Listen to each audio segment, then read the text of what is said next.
Welcome back, everybody. I'm Jay. He's Maddie, and we're going to bring you some NFL talk here before Monday Night Football.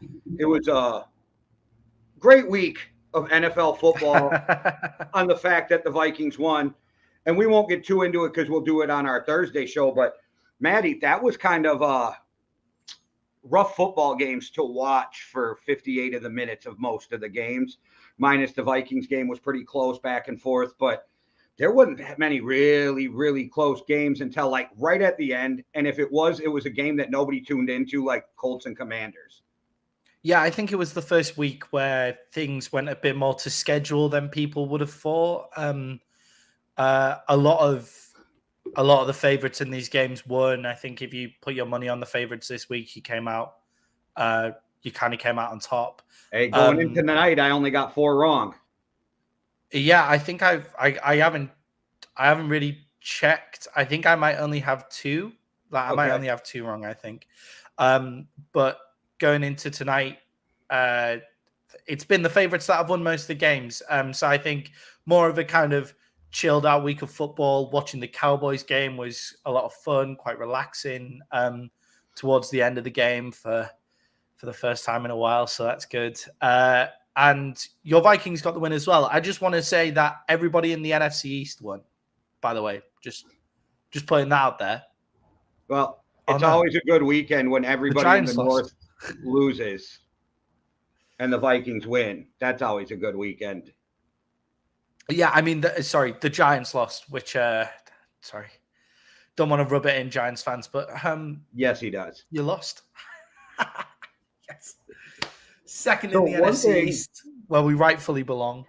We're going to talk about a few things, but one thing we wanted to talk about is our top 4 teams in the AFC and NFC. Right now, as of today, because power rankings are almost a living thing that change all the time. So this is just for right now. What are we in? Is this week 9? Yeah. Going into week 9. That was week 8. We're going into week 9. Yeah, so we're almost right around the halfway point. It's a perfect time to.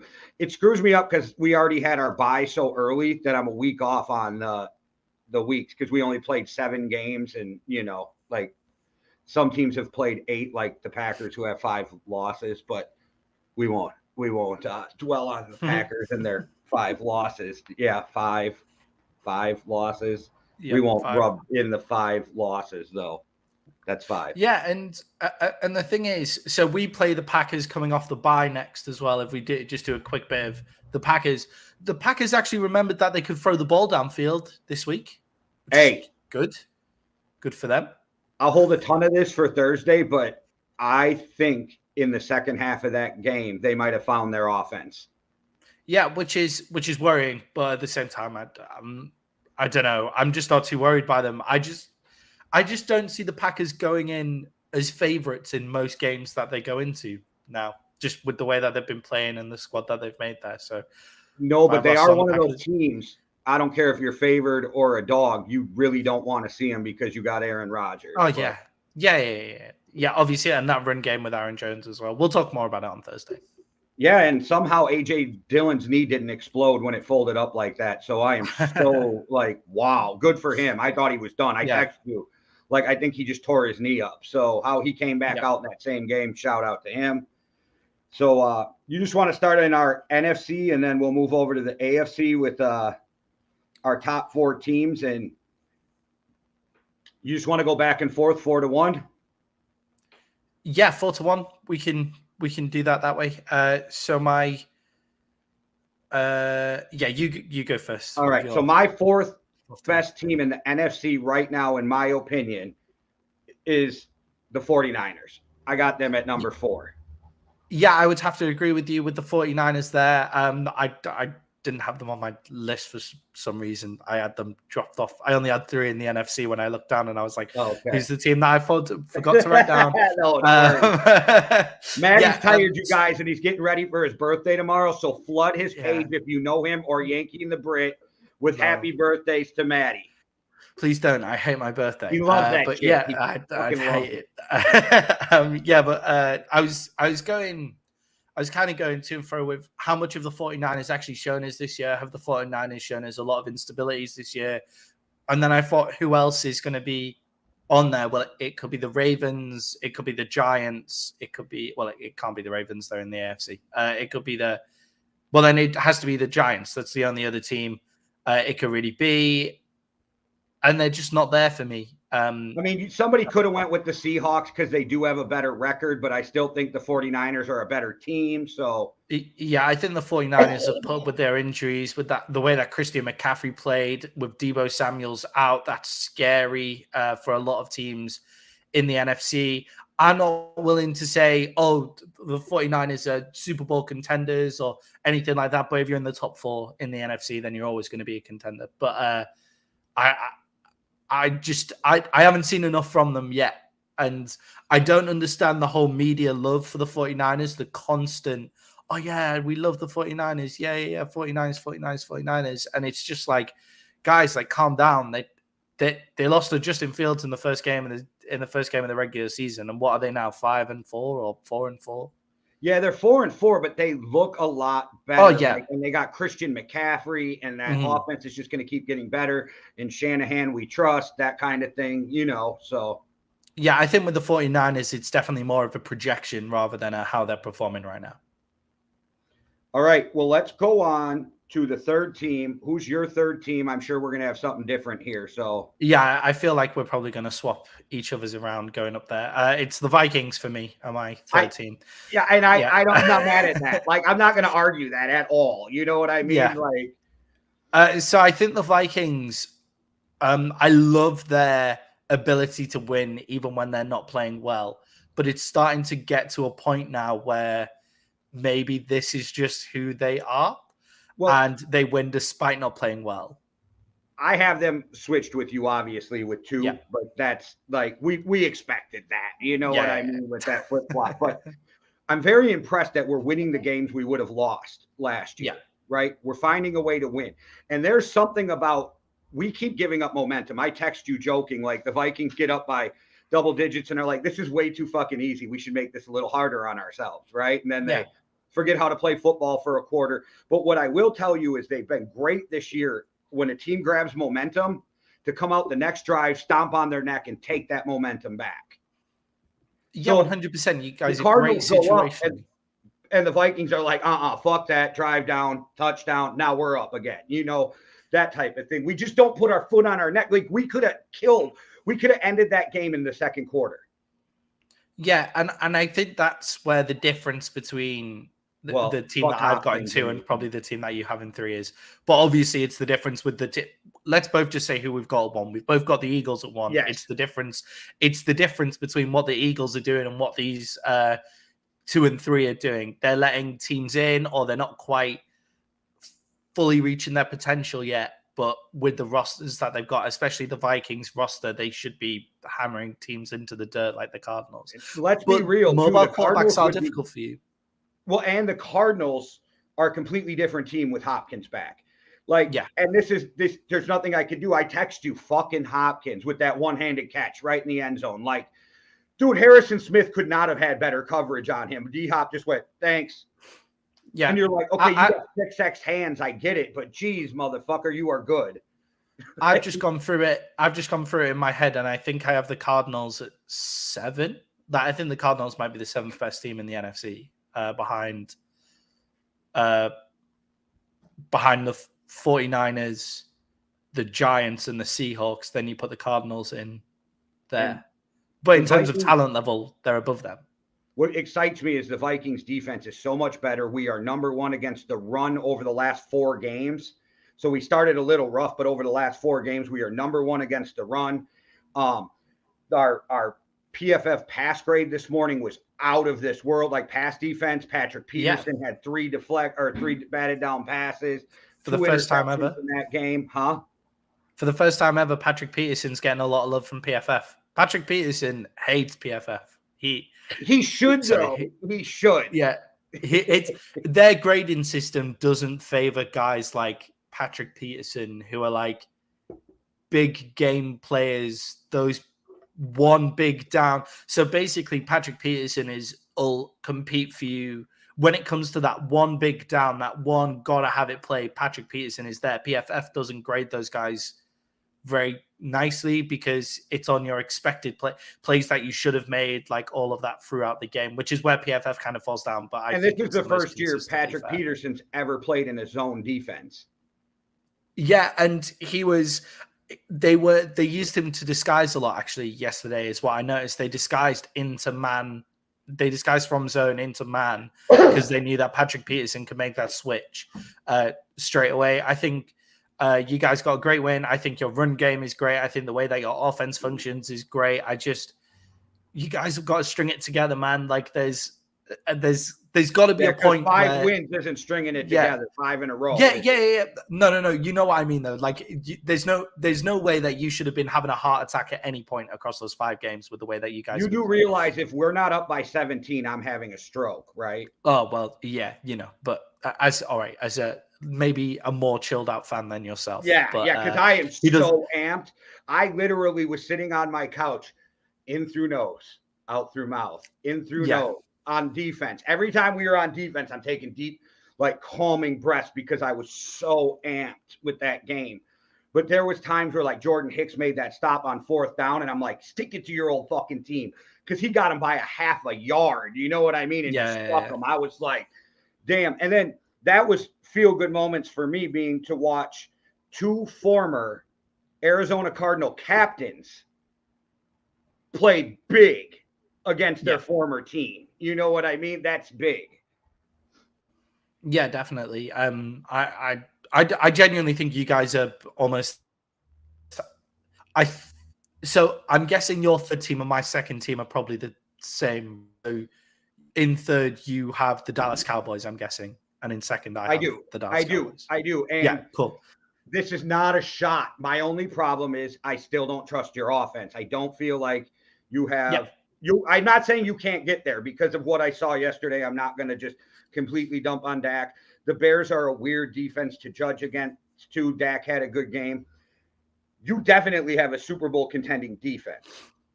Mm-hmm. Does the offense get to where it needs to be by the playoffs because you have to score points in bunches in the playoffs? So that's my only question with the Cowboys is, can you score points in bunches? Can you keep up with and I know it's a different division, but can you keep up with the Buffalo Bills? Can you keep up with this kind of thing? And I'm not saying you can't. I'm just saying that's where show me. You know what I mean? I'm like, show me. Yeah, definitely. And I think the difference between your offense and the Cowboys offense is you guys have got that offense. As soon as your offense clicks together, it looks unbelievable. And just efficient marches down the field. Whereas the way that our offense seems to operate is where our offense seems to operate is we kind of sit there and just burst off a big play every now and again. And that's the way that our defense operates as well. We're a big play team. But yesterday is where Dak is better than Cooper Rush. It's why Dak is our starting quarterback. It's why Dak. I know I give you shit, but is there really a question if Dak's better than Cooper Rush? No, of course not. And I mean, to other people, do we really think anybody but Skip Bayless actually thinks that shit?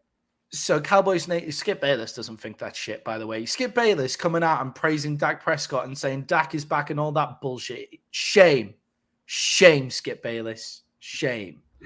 But yeah, Cersei Lannister. Yeah, there Cersei you go. Lannister, Skip Bayless.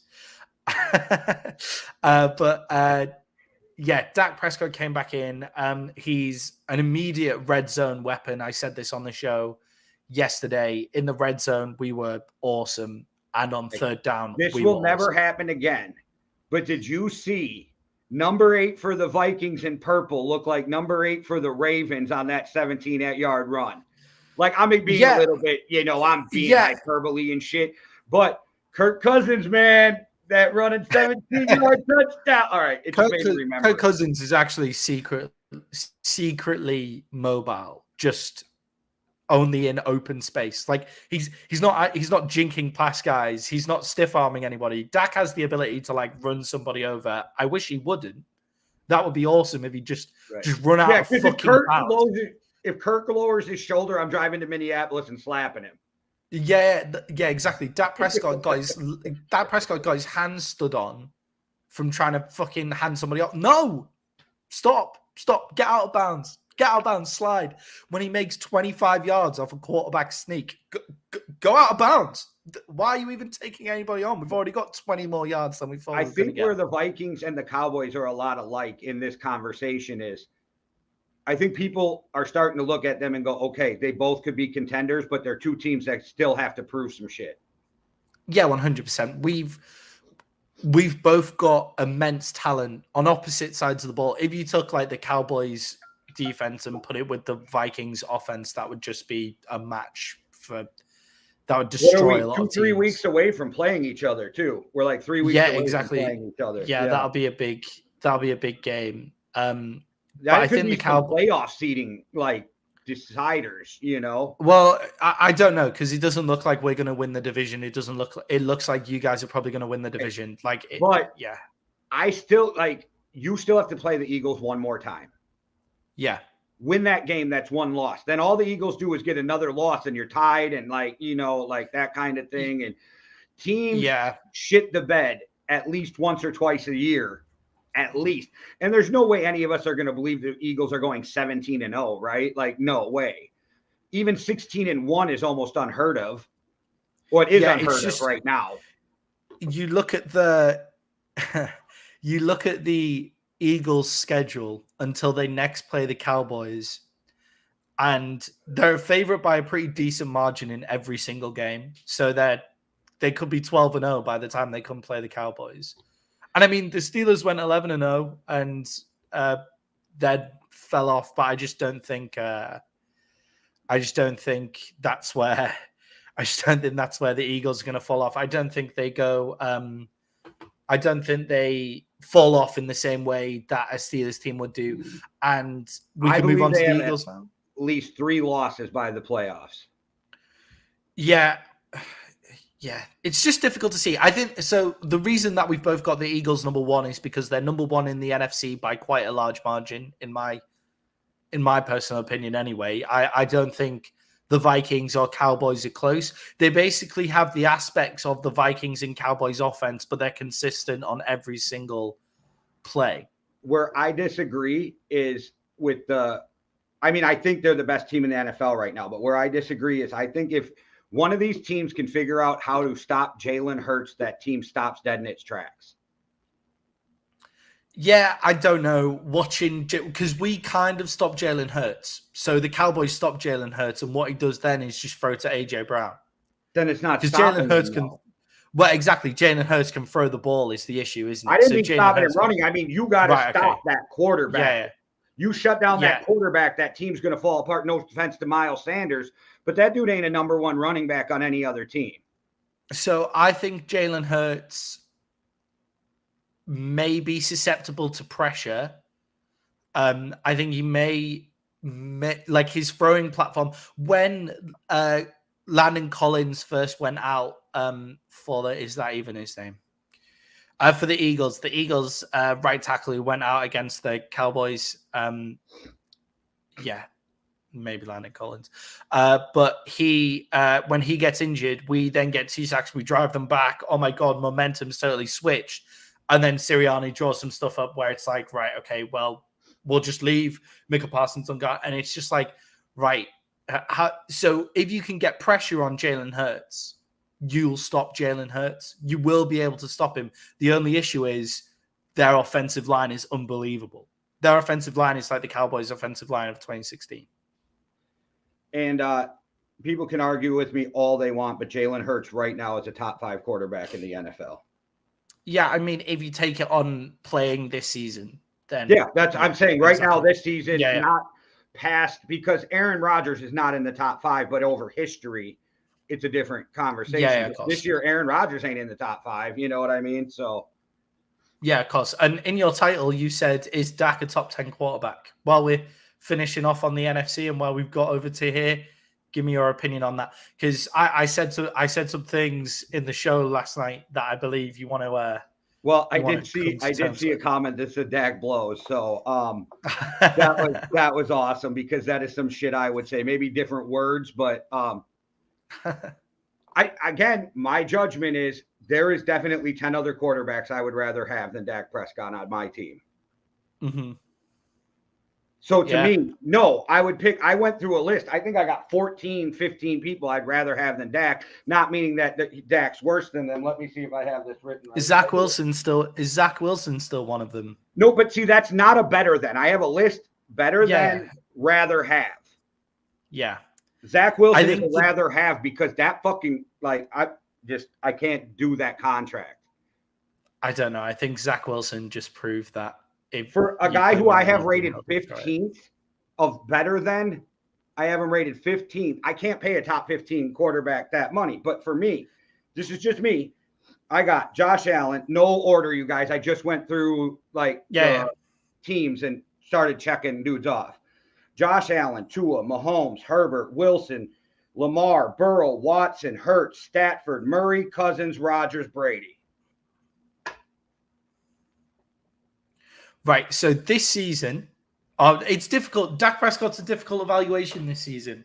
Let's give him a few more weeks. But I'd take him over. That's a fair statement right there too. I mean, you know me. I give you shit, but I try to be honest. Ask me again in 4 weeks, and maybe it's a completely different ballgame. Yeah. So currently, I'd take him over Brady because Brady's flinchy in the pocket and has issues outside the training field. Aaron Rodgers just is not a leader of any team. Kyler Murray, I would take him over Kyler Murray right now. I would also take him over Kirk Cousins, but I think that's I think Kirk Cousins and Dak Prescott are two of the same. I think besides the fact that Kirk's super accurate, but yeah. Yeah, I mean, but Dak's super athletic as well. But I think if you just if you're a Vikings fan, you defend Kirk Cousins in the same way that Cowboys fans defend Dak Prescott. And if you're not a Vikings fan, people criticize Kirk Cousins in the same way that they criticize I honestly don't think it's a fair comparison to compare over the last 4 years the most accurate quarterback in football to Dak Prescott. I don't think it's fair.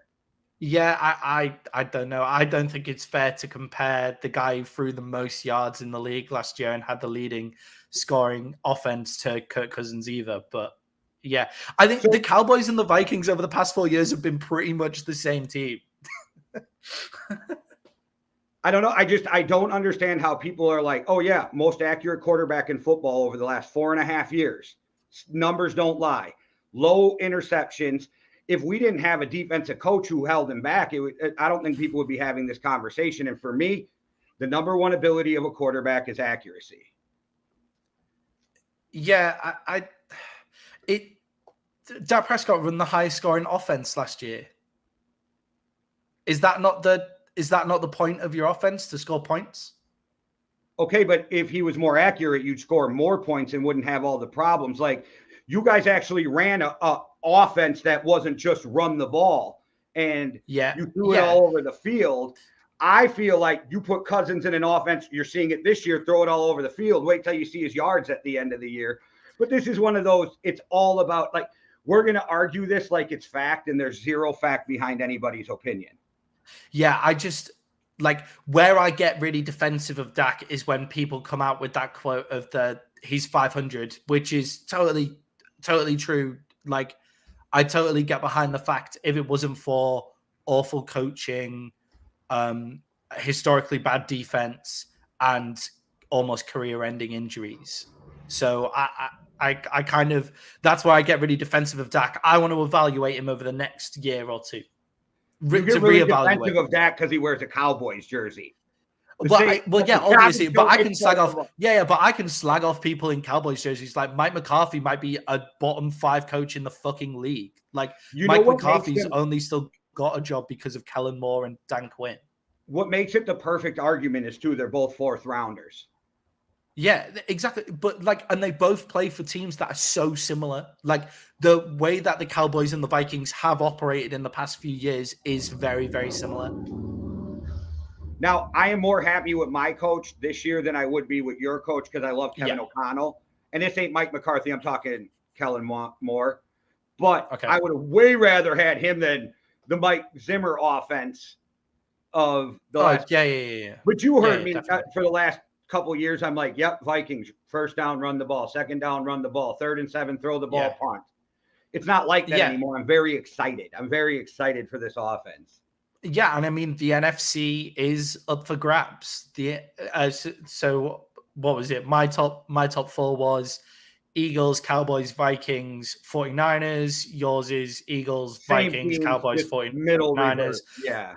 And it's just like I'm going to be so pissed off this year because we're going to have to go to, it looks like we're going to have to go to San Francisco and the Eagles, just with the way that it's panning out to make it to the NFC Championship game. And it's like, when did our division get so fucking good? Like, what's going on? What's going on with our division? But the NFC East is definitely up for grabs. Yeah, I'm not sure if that's Connor or Heffron, but there you go. That's Dak. He's just not trash though. That's the thing. Like the people take him and say like he's trash because he got paid $40 million. But I look at it and I'm just like, the Cowboys had no options. Like we both were sat there at the time. No, I agree that you didn't have an option but to pay him. Yeah. But it's already over, so we no longer give the benefit of that as fans. Do you know what I'm saying? Like, yeah, exactly. So I look at it and I look and go, right, what would you rather have? I've put it in so many Cowboys group chats and nobody fucking replies to me whatsoever. And it's just like, what would you rather do? What's your option here? Like, so we wait to the end of Dak's contract and let him go, and then what do we have then? Like, we're too good with Dak Prescott. We're too good to get a decent quarterback in the NFL draft, and it's an untried college quarterback. Or alternatively, you cut Dak now, which would be fucking insane. But people call to cut Dak to put Cooper Rush in front of him, which is wild. But you cut Dak now, take all the hit, and it just makes no sense to me. And I think Dak is going to be the best option for the Cowboys for the next at least 6 years, because you can take in his void years to make the cap work then. So you want him to be your quarterback for the next 6 years? I'm not saying like I'm 100% Dak Prescott should be our quarterback for the next 6 years. It's just there is no other option to that. Okay. Unless we pay garbage. You were in a pickle. I get that. Like, what do? You can't let him. Where Jerry fucked up was not paying him right away. Yeah, and the way that the cap goes up and all of that kind of shit, his deal actually is, if you pay his deal over 6 years, it's actually incredibly team friendly. See, that's the thing. Does everybody want to keep putting these void years on? So, like 8 years from now, you have no salary cap room. But we did no. It works in the way that because those void years, the big lump sum of Dak's money has already gone in his first year. For him to re-sign a void deal, you're going to have to give him more money. Because Dak ain't just going to go, totally. Restructure my deal. Because Dak is not a friendly guy. Yeah, exactly. Like Dak, I think Dak is incredibly team friendly in the locker room. He's not incredibly team friendly in the boardroom. Business-wise. Business. Cousins ain't a team friendly guy either with his contracts.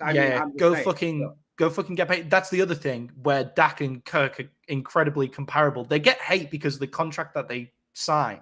Like, that's the thing. And it's just like, no, like, let the guy fucking go get his money, and he's playing decent ball. Like, I just think Dak's getting hate for a contract that he shouldn't be getting hate for. I don't think it's actually that bad of a contract when you take in the new money that's coming out.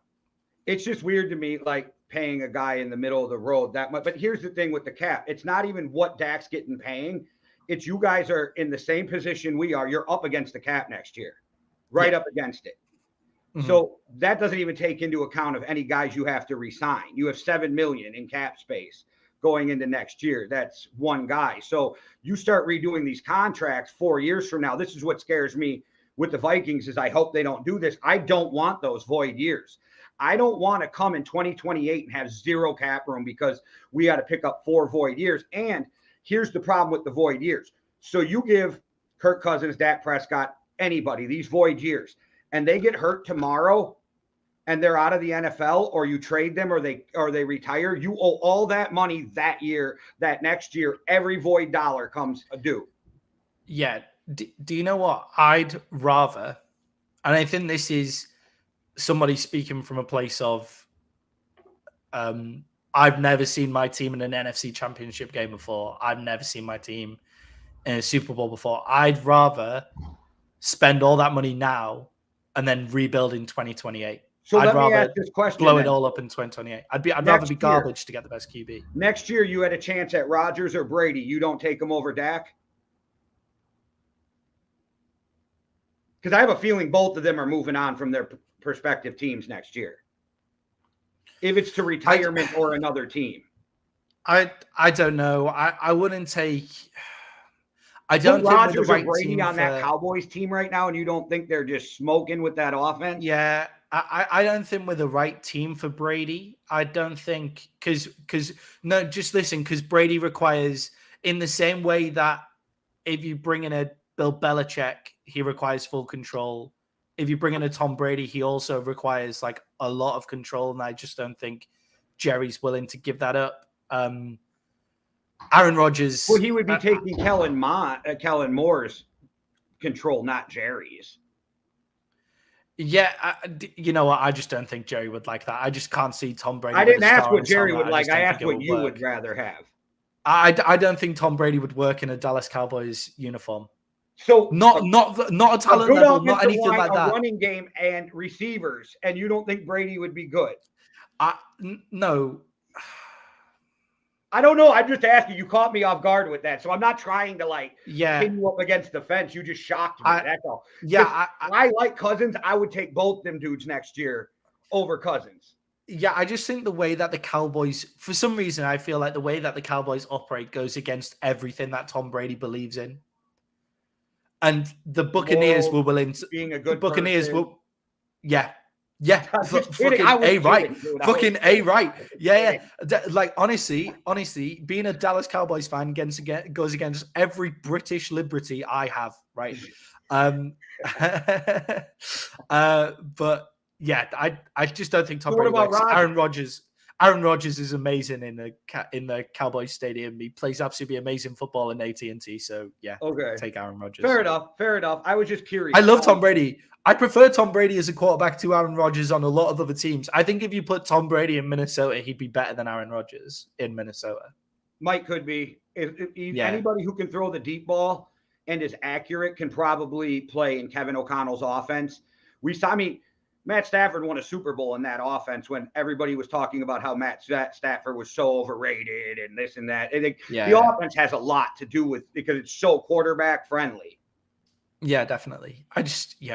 Well, okay. I just think if Brady sticks on that purple uniform, he's better than Aaron Rodgers. And I'm withholding my judgment on Dak for a couple weeks because I want to see some shit. Yeah, me too. Where I'm going to bat for Dak is where I'm going to bat for Dak is he's had injuries and he's had shitty coaching and he had that year of a historically bad defense under Mike Nolan. Let's not forget that. So let's go to the AFC and knock these out quick because I didn't even think we would be on here 35 minutes with this one, but we got into the Cowboy-Viking discussion, which Matt and I can do for 7 hours straight. It's honestly so nice for our teams to be doing well enough to be worthy to talk about, which is awesome. And there's no butt hurt like there would be if your team was doing shitty and somebody bashes them. Yeah, exactly. Like normally we can talk about the Cowboys because there's always news about the Cowboys. That's fine. But people will be like, "Oh, you're homers," if we only talked about the Cowboys and the Vikings unless they were doing this well. So, I mean, it's doing well in all of our interests. I'm just going to jump in here and go first with the number 4 in the AFC because I think I'm going to shock everybody and it's not on your list. My number 4 team right now in the AFC is Jets, Jets. I think they're playing good enough right now. Does this change in 2 weeks? Maybe. But right now, that team is impressing the fuck out of me when I watch them. They are getting better every week. Apart from this week. But yeah, that shit happens. It's the NFL. Yeah, I just think that shit happens because you can't trust Zach Wilson.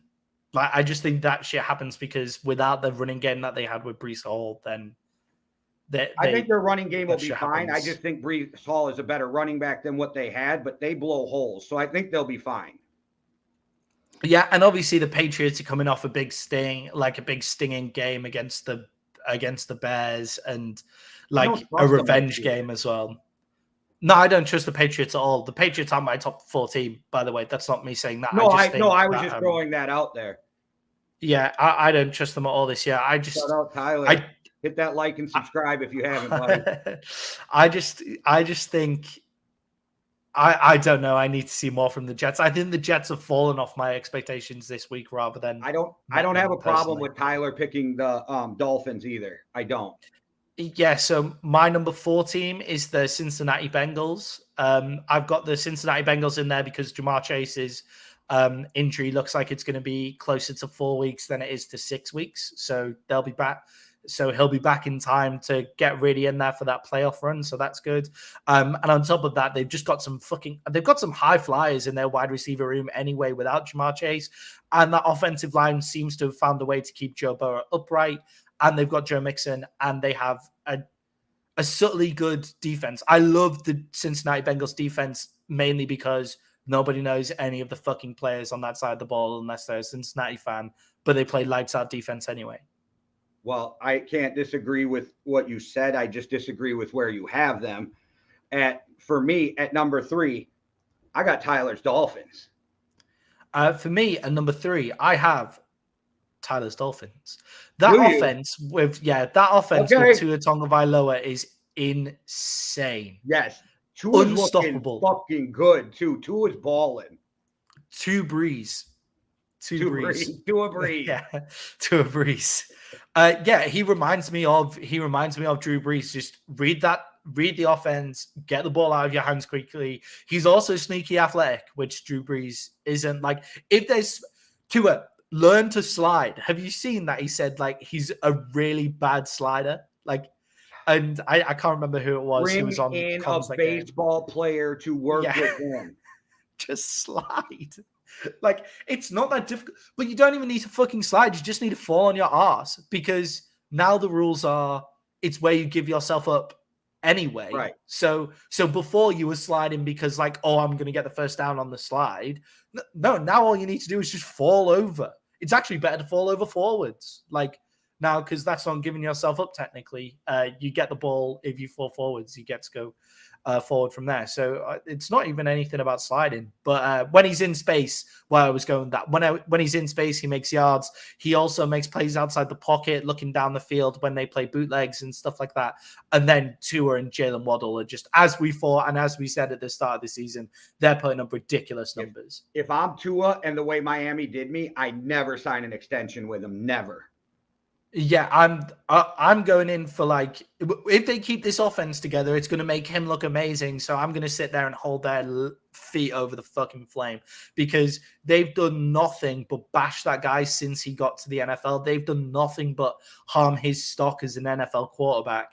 If it wasn't for the Miami Dolphins organization, he'd be getting talked about in the same way that Dak Prescott was getting talked about in his first years in the league. Yeah, it's crazy to me, the disrespect that Tua has been getting from that organization. It blows me away. I have a suspicion we probably have the first 1 and 2 teams together, but I got the Kansas City Chiefs at number 2.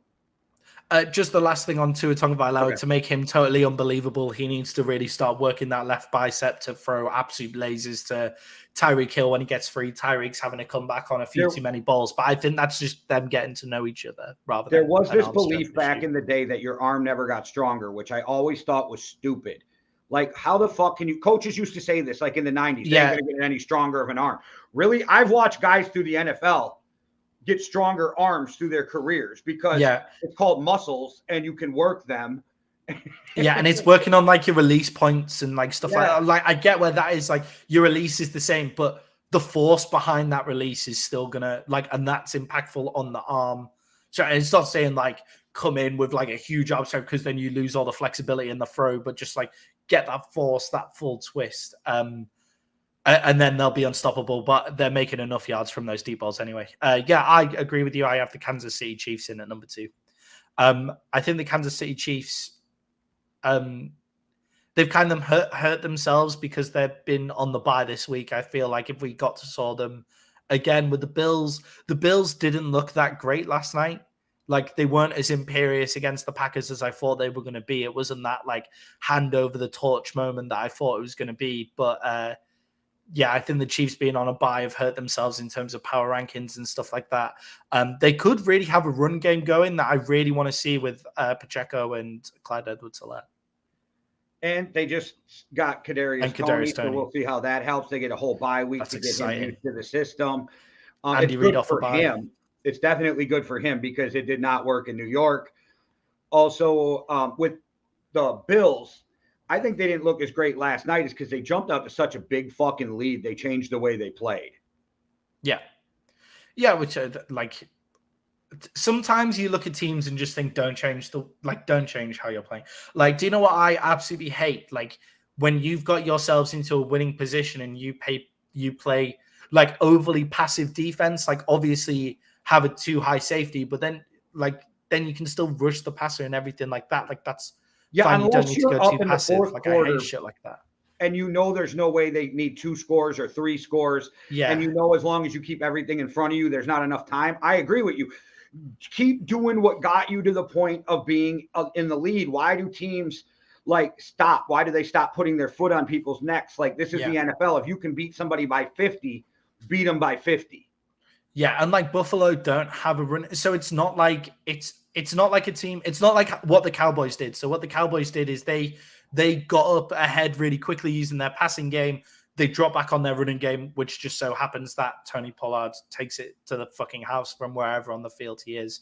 But they leaned back on their running game, which they have. It's not like the Bills have this stable running game outside of running Josh Allen. It's not that stable. So don't go straight to your running game if you don't really have one. Use Josh Allen, use that pass, use that momentum. But yeah, so the Kansas City Chiefs have that running game. I think they also have the short underneath routes, and I'm excited to see what Andy Reid does off a bye with Kadarius Toney. Yeah, and I'm just checking the waiver wire, or I was just checking the trade wire yet. Nothing, very quiet, but tomorrow's the trade deadline, and it made me think of it because I think the Bills should make a move for a running back. I don't understand why they haven't gone for Kareem Hunt yet. Or Alexander Madison, Yeah. Like I feel like Alexander Madison would be their backup for like a guy like Kareem Hunt. I'm leaving. No. Not to Devin Singletary. No. He'd be their number one backup. He'd be their number one running back if he was at Buffalo. But if they can get Kareem Hunt over, do you think Kareem Hunt's a better running back than Alex? That's crazy. Okay, I'm not arguing your opinion. I'm just caught off guard. I think Kareem Hunt's shown more across his career of the ability if you give him that ability rather than Alexander Madison to be the number one running back. We saw him as a number one running back when he went 100 yards over and over again. Yeah, I am thinking back to last season. We saw Kareem Hunt as a number one running back at 1.2 before he ended up in Buffalo, before he ended up getting arrested. I love Kareem Hunt. It just caught me off guard. I'm a firm believer, and I've said this literally on podcasts, so it's on the record. I literally believe there's probably 25 teams, I'm just throwing a number out there, that Alexander Madison would be their starting running back day one if he was on their team. Yeah, I mean, I would love to see him in quite a few teams. Alexander Madison. I feel like he gets more airtime on this show than he gets on he probably does other shows, right? But Alexander Madison, I think, could start for. I would love to see him move to a team like the Jets, who have this run game that just needs those. He'll never go there, but the Eagles would be a great fit for him. Yeah, fuck. Yep. The Eagles would be an awesome fit for him. Yeah, it'd be great. Teams. Like the Rams could use him. The fucking Seahawks could use him. Everybody in the North could use him except for the Packers and the Vikings. Yeah, there's no point in the Rams trading for him. Their offensive line can't run the fucking. Well, no, I'm just saying teams that's that not could on use their running him. backs. KC, like when you compare him to Clyde Edwards-Helaire and Isaiah Pacheco, like for the sake of my fantasy team, I think Isaiah Pacheco is going to come big in the next 2-3 weeks after that bye week. I I don't want to see Alexander Mattison go there, but could happen. I have an odd feeling they won't trade him because, like I've said this before, we don't have a big back besides him. We have 3 smaller backs. And Delvin Cook's not exactly the most durable guy in the entire And then world, I said, you guys won't know Nwangu. You guys won't know Chandler, like, unless you follow a lot of football or you're a Vikings fans. But we have some depth behind Cook. But, like, again, they're not big dudes. And who do you put in there when you need 2 yards? It's always Alexander Mattison. Put your head down and go get us those. And oddly, this motherfucker ends up getting 12 and a touchdown every time you need him to get 2. Yeah, it is wild. He does have that wild, like, in sports that we played, like cricket, for example, we call it the golden arm, where he's not necessarily that good. So we have this batsman, he's called Joe Root, and he mainly does batting, but every now and again he'll come on and he'll bowl, which means you throw the ball down the pitch to the batters at the other side. And normally not a lot of players can do both. And every now and again, Joe Root comes on and he gets the guy at the other, he bowls really well and gets the guy at the other end out. And we call that having a golden arm. I guess Alexander Mattison would have golden legs, where it's like you come on when you need him and all of a sudden he just breaks away a touchdown. And he's such a strong dude. If you watch him, like when he's shoving those dudes back and they don't take him to the ground, he's just like, get off of me. Like, Yeah, definitely. Do you reckon... Have you had a chance to watch the end of the Panthers Falcons game yet? I mean, I watched it. It came on my TV, so I watched the end of the game. I didn't watch the whole game yet. Wild, right? But after that, do you reckon DJ Moore's like? I know he doesn't technically lose them the game because your kicker should still be able to notch it from 48. He lost them the game. Let's be real. Yeah, exactly. He won them and lost them the game. He would have won them the game if he doesn't take his helmet off, and he lost them the game by doing it. Do you feel like DJ Moore's almost more on the market now than he was 24 hours ago? With the Panthers blowing everything up, the Panthers are blowing everything up while they're second in the NFC South. And then PJ's playing good enough to where you're like, do we give him another year? I mean, if he keeps playing like this, you're like, do we give him another year? He is PJ Walker. But do we give him another year? You're in a weird spot right now if he keeps playing the way he is. If I'm the Panthers, I want to lose as many close games as I possibly can so that I can get a CJ Stroud or somebody in the draft later on. Like the Lions are doing. You got 25-year-old quarterbacks, which is never heard of, that are going to come out. Yeah, right. That makes so much fucking sense, though. Like, they're who you want.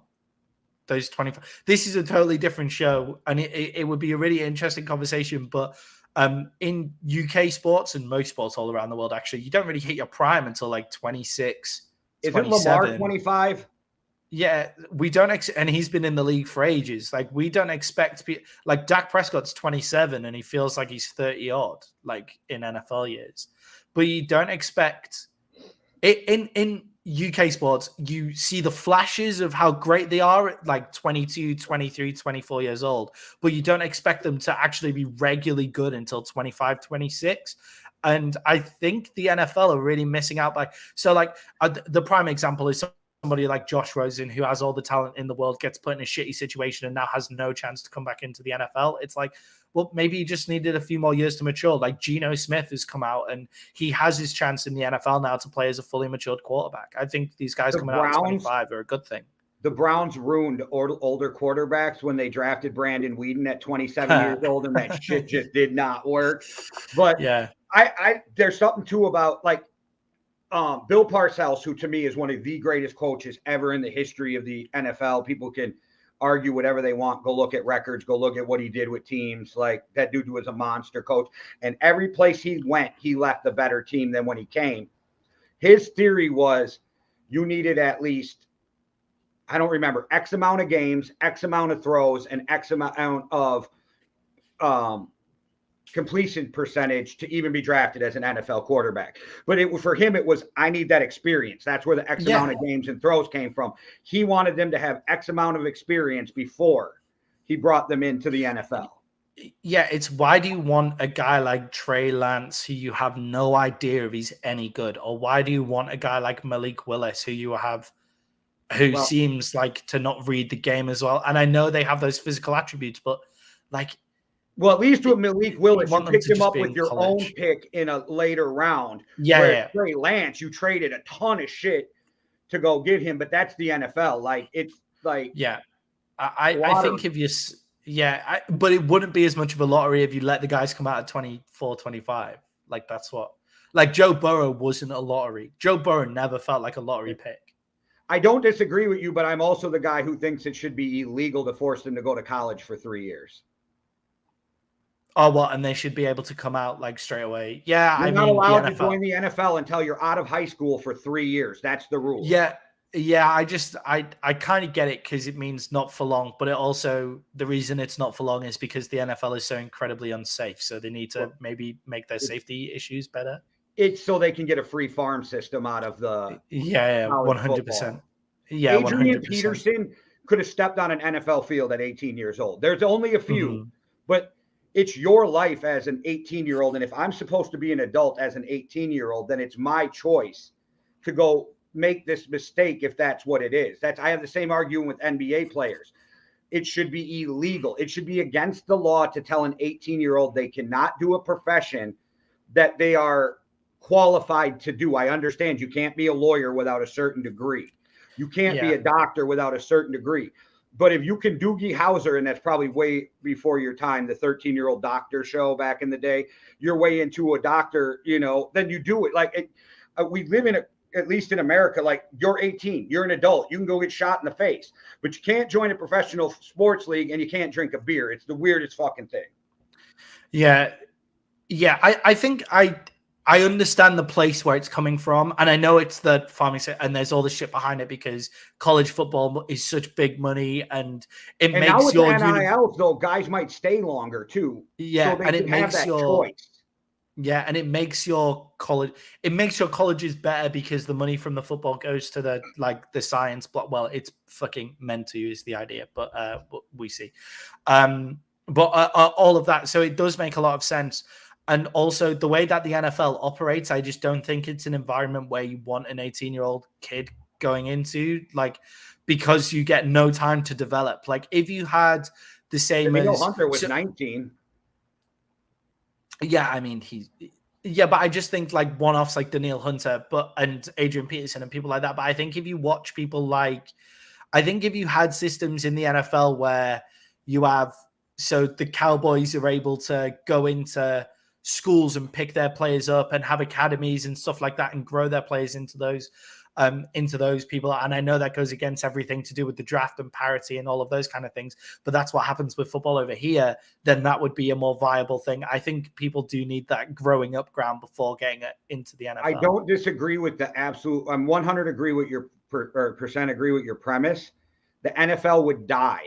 Like, it would die as a sport if they had that minor leagues, because the parity is what makes people come to the NFL. Yeah. The draft in itself is a fucking a spectacle, even though I joke that it's probably one of the shadiest things we do, because you never see something. You're never going to see something like Johnson, Stevens, and Walker law firm with the first overall pick lawyer Anthony Jones. Like, you're never going to see a law office, or so it goes against every capitalistic fucking piece of America, the draft. It's wild that it's the Americans that do the drafting system for parity. Like, it's surreal that it's you guys that do it. It's crazy. But it's like the draft is so exciting, and like, so I don't want to change that, and I agree with you, these kids need to grow. My only argument is, if I'm an adult, you have no legal right to tell me I can't get a job. Yeah, 100%. It shouldn't be a legal issue. It should just be it's the fucking right thing to do issue. Like, wait until you're there. But I hope that people, like the growth of Geno Smith, and I hope that these guys who are coming out now who are 25 come and hit the ground running straight away, so that the NFL becomes a league more where you see development as an option. So you see, like, if a guy comes in and is shit at 22, well, maybe he just needs 3 years and it'll be decent at 25. You know what I mean? Yeah, and you guys, we have a lot more coming for you Thursday, so we won't stay here all day. But I do want to say one quick thing about Tom Brady before we get out of here. Mhm. You all can keep he-ing and ha-ha and Tom Brady right now with losing. He's still going to win the division, and you're still not going to want your team playing him in the playoffs.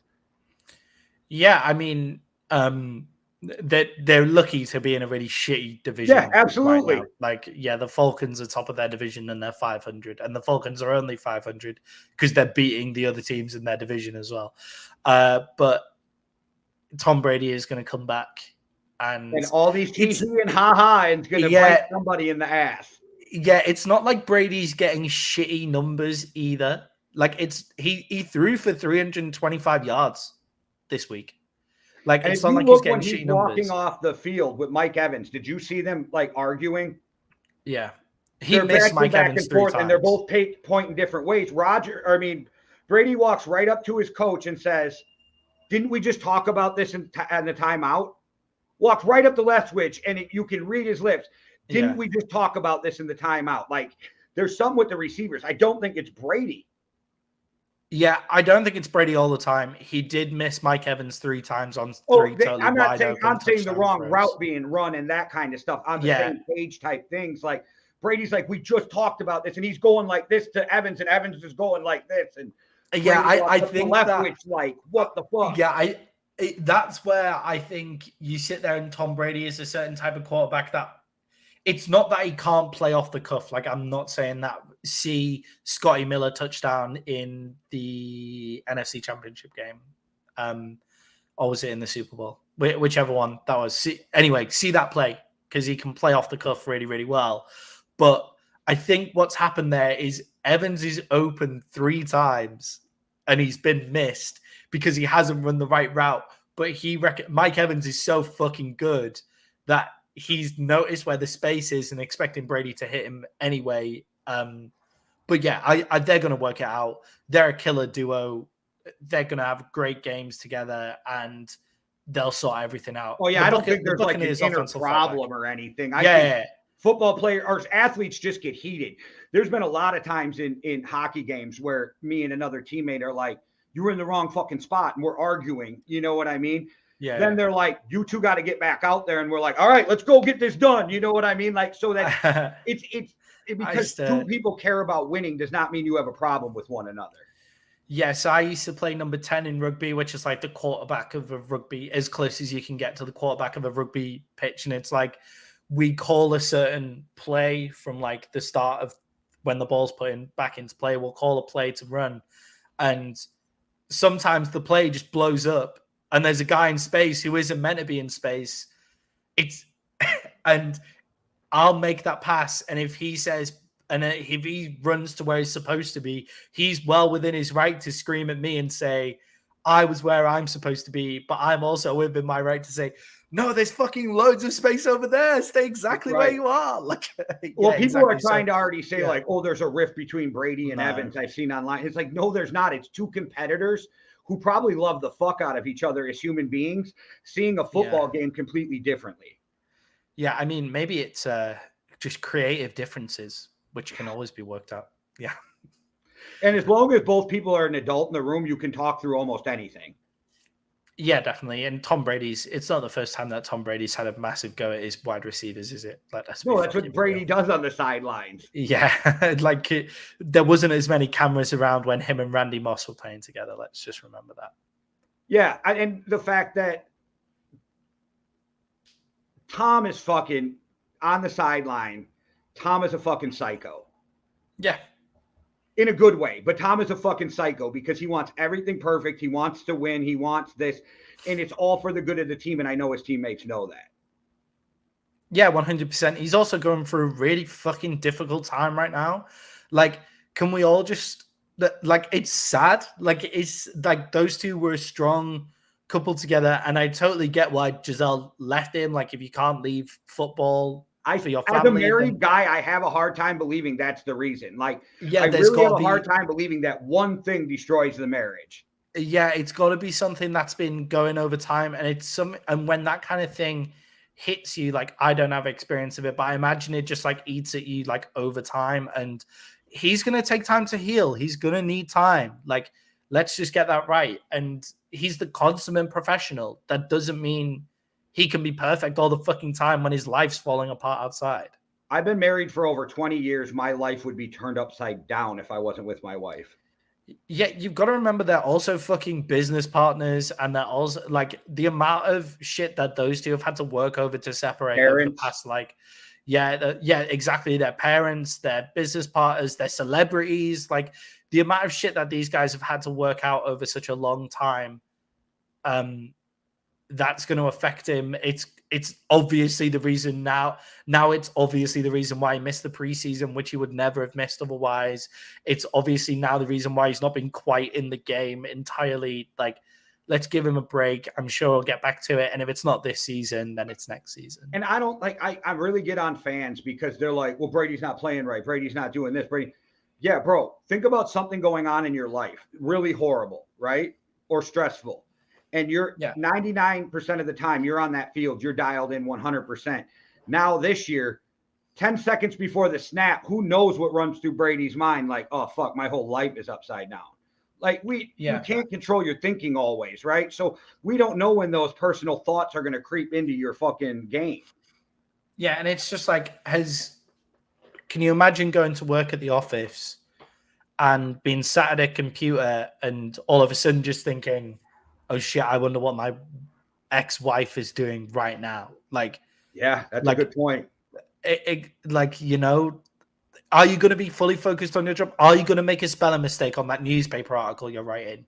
Are you going to fuck up some math problems if you're an accountant? If all you've gone is, oh, I wonder if my kids are all right. I haven't seen my kids in ages. Like, I wonder how my ex-wife is doing. Like, all of that kind of stuff. Are you good? And look, you get held accountable for your mistakes in the workplace and on the football field, no matter what's going wrong in your life. You're not going to get fucking fired over it, though, if you go into, as long as you have a half-decent boss and you go in and say, look, I've got all this shit happening in my life. Like, I would appreciate it if I'll fix the problem. I hope we're especially if they've proven for 20 years they're one of the best people at their job, right? Like, yeah, exactly. Fans don't care about your personal life. And sometimes I think we need to step back and go, bro, they're human. They got shit going on that affects them. Yeah, and it's like fans do give a shit about their personal life, just in the totally wrong way. Like, will it make a hilarious meme that'll get me loads of likes on Facebook? Fuck you. Like Anthony or like AB, who's out selling fucking Grizel or shirts of Brady's wife. Yeah, like fuck you great, scumbag. Classy man. Like, even rappers have come out at him, and like some of the rappers in the US have come out at him and like, you ain't shit. Brady got you a job, and now you're going to use Brady's worst time in his life to try to make money, you piece of shit. Yeah, Giselle let you fucking live with them, man. Like, you know that's probably one of the fucking reasons they broke up. Like, you know, like, and he's that. Tom Brady gave you the greatest moment in your career, and this is what you're doing to him. Like, come on, man. Yeah. Come off it. All right, guys, we could beat the Brady thing to death, but I'm excited to talk about all the past week games come Thursday, go through what we saw and what happened. And I'm excited tonight, but everybody, let's hope Amari Cooper gets 13 fantasy points. Let's hope for that. Let's all hope that Tyler Boyd gets less than 30 fantasy points. That would be really good. Tyler Boyd is getting less than 30 fantasy points unless, I don't know, unless he has just a crazy game. Yeah, that's why I was talking about the high flyers in the wide receiver room, though, in Cincinnati that can make up for Jamar Chase. Like, if Jamar Chase was there, I wouldn't be that worried, but I could see Ty Higgins or Tyler Boyd. Either one of them two is going to get 25 plus fantasy points this week. It just depends which one. Well, I have them losing, so I don't think either one, but that's just me. I've got them winning, so either one. Let's go Amari, and let's keep Boyd down to under 30, and Maddie and I will both be happy. Yeah, I mean, if Boyd gets 25 and they win, like, that's great for me.